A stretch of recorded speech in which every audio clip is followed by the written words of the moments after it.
মধ্যপ্রাচ্যের রাজনীতিকে আমরা যদি এখন দেখি, আমরা বরং প্রধানত দুইটা বলয় দেখতে পাই। একটা বলয় হচ্ছে কাতার এবং তুরস্ক। অন্যান্য বিভিন্ন দেশের রাজতন্ত্র বিরোধী পক্ষগুলোর এক ধরনের সুসম্পর্ক আছে, যে ইসলামপন্থী রাজনৈতিক দলগুলো একজন ব্যক্তি বা একটা পরিবার ক্ষমতায় আছে, তাদেরকে সরিয়ে এখানে কিভাবে অনেকটা গণতন্ত্র বলা যায়, বা বলা যায় যে ইসলামপন্থী যেসব রাজনীতি বা জনগণ যাদেরকে ভোট দেয় তাদেরকে ক্ষমতায় নিয়ে আসার একটা প্রচেষ্টা কাতারের মধ্যে লক্ষ্য করা যায় এবং তুরস্কের মধ্যে লক্ষ্য করা যায়। বিপরীতে আমরা দেখতে পাই যে প্রধানত আরব আমিরাত এবং সেই সাথে সৌদি আরব, সেই সাথে মিশর যেন আরব বসন্ত যেন সফল না হয়। মধ্যপ্রাচ্যের রাজনীতি নিয়ে ঘাটাঘাটি করতে গিয়ে আমি যেটা দেখতে পাচ্ছি যে এখানে অন্য যে কোনো সংকটের মতোই এখানে আসলে নিউজের চেয়ে প্রপাগান্ডা অনেক বেশি। তো লিবিয়ার রাজনীতি নিয়ে ঘাটাঘাটি করতে গিয়ে এবং পরবর্তীতে মধ্যপ্রাচ্যের রাজনীতি নিয়ে ঘাটাঘাটি করে আমি যা দেখতে পাই যে একসময় তো অবশ্যই মধ্যপ্রাচ্যের সংকটের প্রধান একটা কারণ ছিল তেলের রাজনীতি। এটা কিছু অংশে এখনও আছে, কিন্তু অনেকটা এখন কমে গেছে। এখন বরং তেলের চেয়ে বরং আন্তর্জাতিক যে ভারসাম্য এবং কে ক্ষমতায় থাকবে, কোন পক্ষ ক্ষমতায় থাকবে, এগুলো নির্ধারণ করাটা অনেক সময় তেলের চেয়ে অনেক বেশি গুরুত্বপূর্ণ হয়ে ওঠে। মধ্যপ্রাচ্যের রাজনীতিকে আমরা যদি এখন দেখি, আমরা বরং প্রধানত দুইটা বলয় দেখতে পাই। একটা বলয় হচ্ছে বলতে পারেন যে বিপ্লবপন্থী, বা যারা আরব বসন্তের পক্ষে ছিল, যারা মনে করে যে দীর্ঘদিন ধরে যে স্বৈর শাসকরা ছিল তাদের অপসারণ দরকার এবং এখানে এক ধরনের পরিবর্তন দরকার। এটা একটা পক্ষ।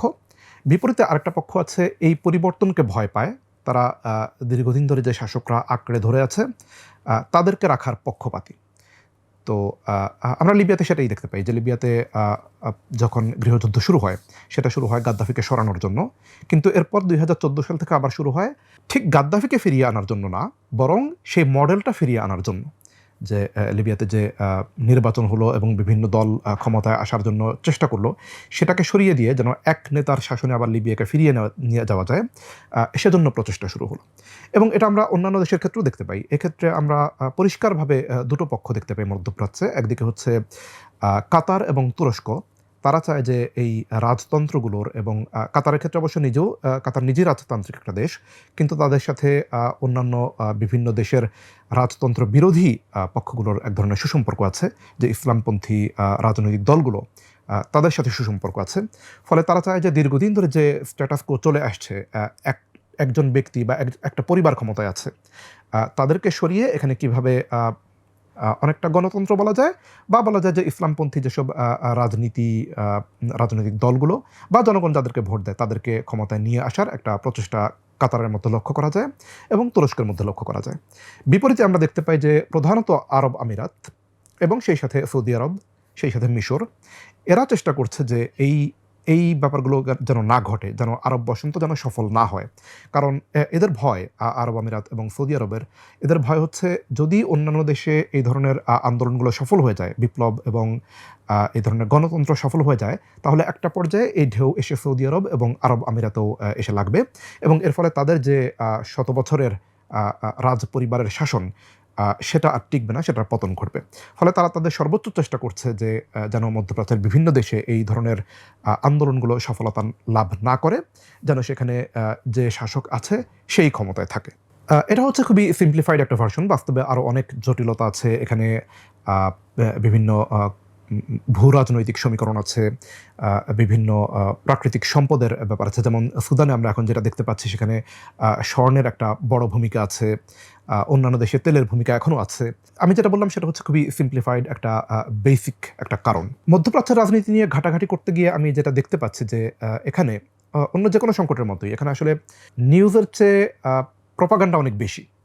বর্তমান বিশ্বে এটা একটা বড় সংকট। একসময় সংকট ছিল যে আমাদের কাছে পর্যাপ্ত তথ্য নেই। আমরা কোথা থেকে তথ্য সংগ্রহ করব সেটাই আমরা খুঁজে পাচ্ছি না।